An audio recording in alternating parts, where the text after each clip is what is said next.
Welcome to Sheni V'Chamishi. The Rambam and the Menachem Meiri have dealt with a very interesting problem with Jews being forced to convert to Islam. But the Rambam and Menachem Meiri and Saadia Gaon and all the rationalists, educated Geonim and Paskim and all those, dealt with it in a very wise and understanding way. They said, look, it's not really Avodah Zarah anyway. It's just people who their lives are run by religion and so on and so forth. These people who force you into whatever they force you into. So it's not really such a bad, it's not so terrible. And it's also, you're not getting a sin because you're believing in the God of Abraham anyway. So it's not Avodah Zarah. You're only sinning because you left the Jewish community.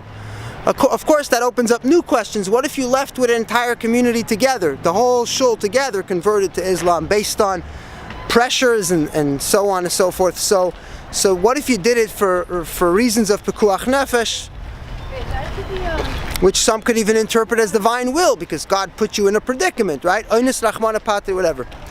So what is off the derech? It made me think about it. What is off the derech? Because today nobody goes to a different faith. No one that's off the derech ever says, I'm a Christian now.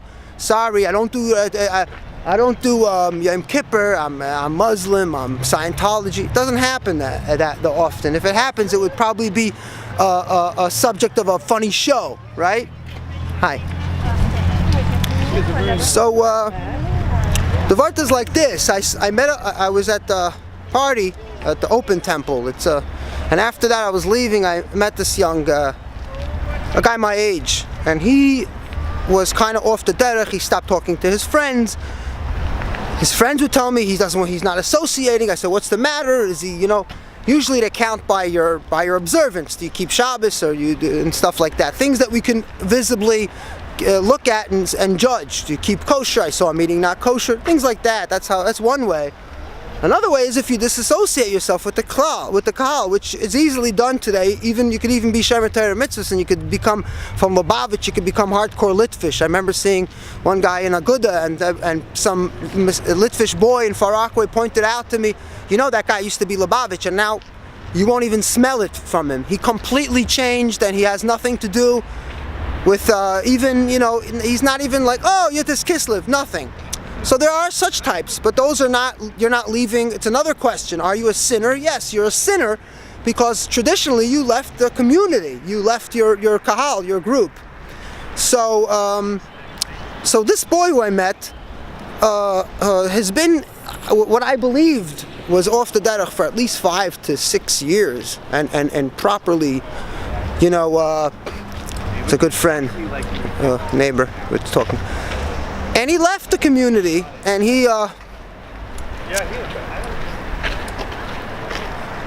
doesn't come to Farbrengens, and then Rosh Hashanah I saw him in a coffee shop. I was riding my bike, I went to shul in the morning, I blew shofar for some people who asked me to do it for them, and in the afternoon, closer to sundown, first night, I saw him in the coffee shop. So I thought this guy is probably not, he's probably psychologically free, right? And left go of all that stuff, and then I found out something this week, which is amazing and very much part of what I'm trying to research, which was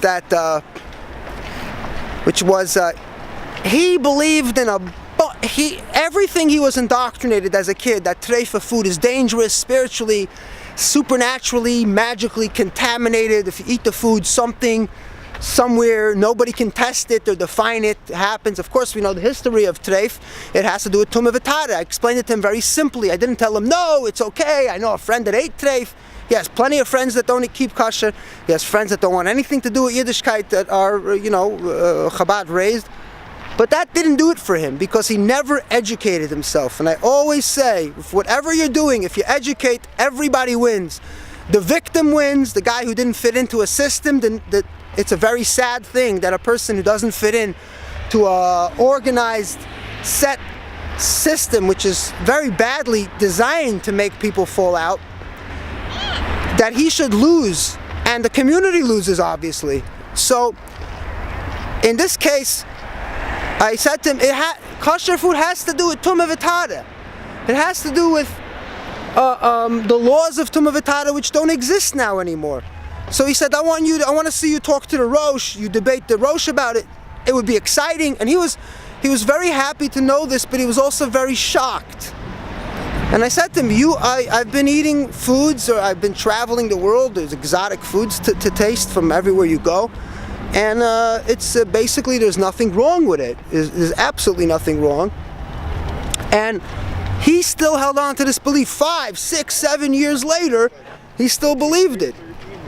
Every transaction, most transactions are in or somewhere. Wow, this is not doing it. Okay, so that's the story. So I gave him 2 CDs. One of them was from Hebrew University, and he asked me, is it an Orthodox historian? And I said, yeah, he's a Shomer Torah Mitzvahs, Yishaya Gafni.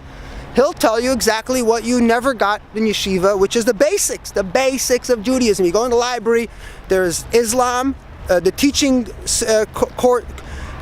courses, I forgot the name even, the series, courses, college lectures, the teaching company it's called, the teaching company, Judaism, Islam, Christianity, then what the denominations, the history, all that, you can go on and on.